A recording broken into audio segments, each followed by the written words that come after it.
Thank you. Thank you.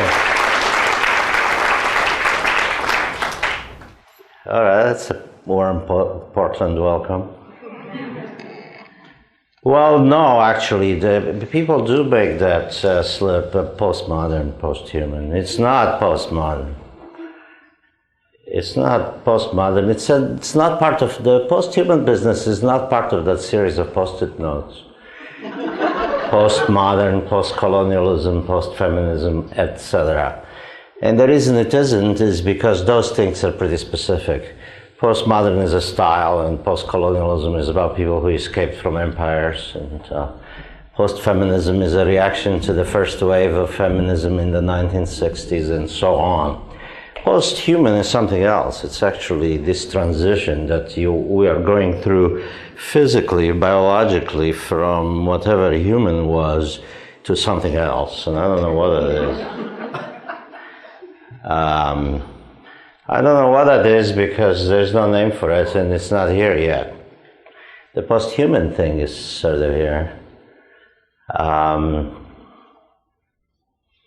And it's here in a painful sort of way, and this is what I try to get at in the book, because at the beginning of the 20th century, which was not quite the same as the beginning of this one, but close enough. I mean, numerically, it's almost a century.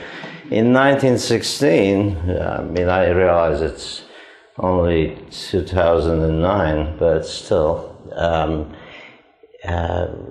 we've gotten faster anyway. But in 1916, the world found itself in a very interestingly horrid place, which was this inescapable war that no one knew how to. No one knew that could possibly do what it did. One of the things it did was to break up the Austro-Hungarian Empire.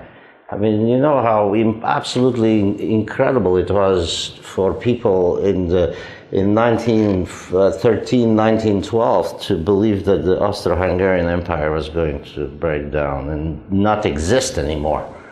Franz Kafka, who was, a man of moderate means, and like most citizens of the Austro-Hungarian Empire, was wondering what would happen to his money.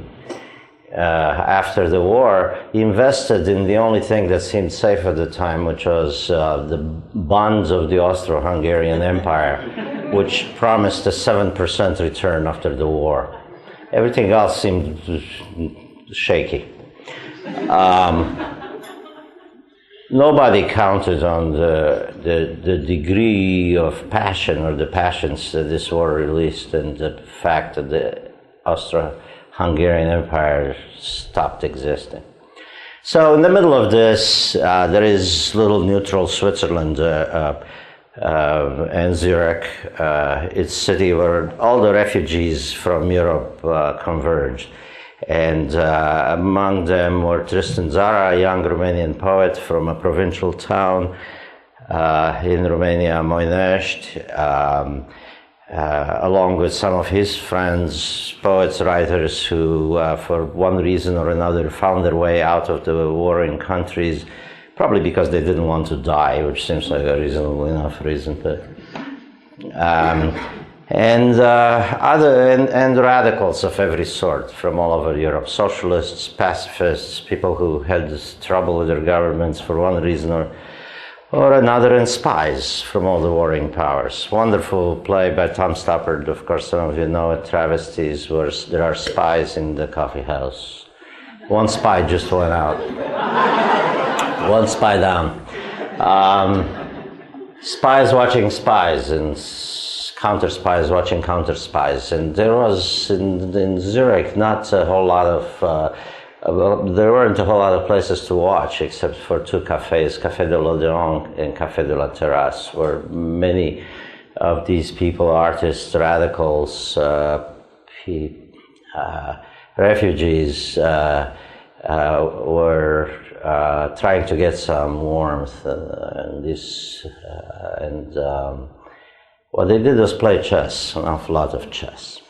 So the game between the young Romanian poet and the aging and disappointed Russian revolutionary Vladimir Ilyich Lenin probably did take place, because at one point or another everybody played chess with everyone else, and there are a couple of unreliable witnesses who say it happened.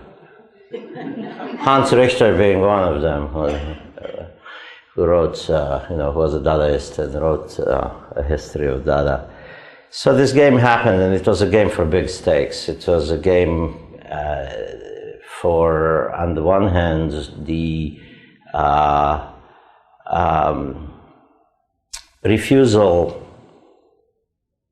of seeing any future whatsoever. Hence, Tristan Tzara's statement, Dada is against the future. So refusing the future really meant having a lot of fun right there and then. But of course, we're talking about Zurich, Switzerland, so it's a tough call, you know. A little earlier, in that year of 1916, in 1915, Hugo Ball and his wife Amy Hennings had rented the hall, old restaurant, the Spiegelgasse 1, and called it Cabaret Voltaire. And they wanted to fill the time, to fill at least one evening and make some money. I mean, they didn't know how long they were going to rent it for. I don't think they actually signed a lease. I think it was a sort of a one-night, 1 week business. And Hugo Ball could recite poems. I mean, he had written poems, and Amy Hennings was a chanteuse. She sang in Berlin cabarets and knew a fair number of Berliner Schlager. And into this place walked Marcel Janko, young architect, and with Tristan Tzara, a Romanian poet, in tow, and they said, we know what to do. We can recite poems as well. And Janko said, I can put a few paintings on the walls, both by me and by my friends. And his friends were quite numerous at the time. There were quite a few painters around. So that was the first evening, and to an audience that was terribly emotional,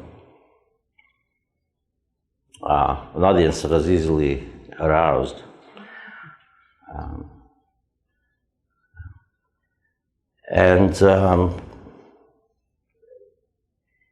Every evening after, they proceeded to arouse them a little more.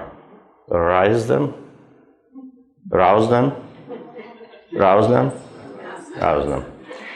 Rouse them a little more, and the way to do that was to keep inventing new ways to make them cry and laugh. And new was the functioning word.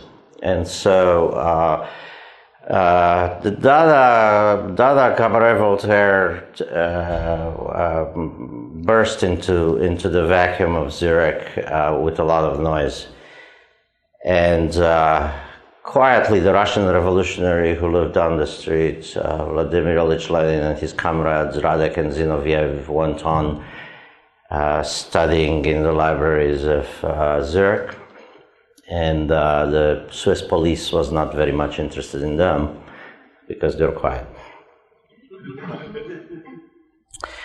So the stakes in this game were, on the one hand, there is no future, so we are going to make up things that are utterly new and unseen.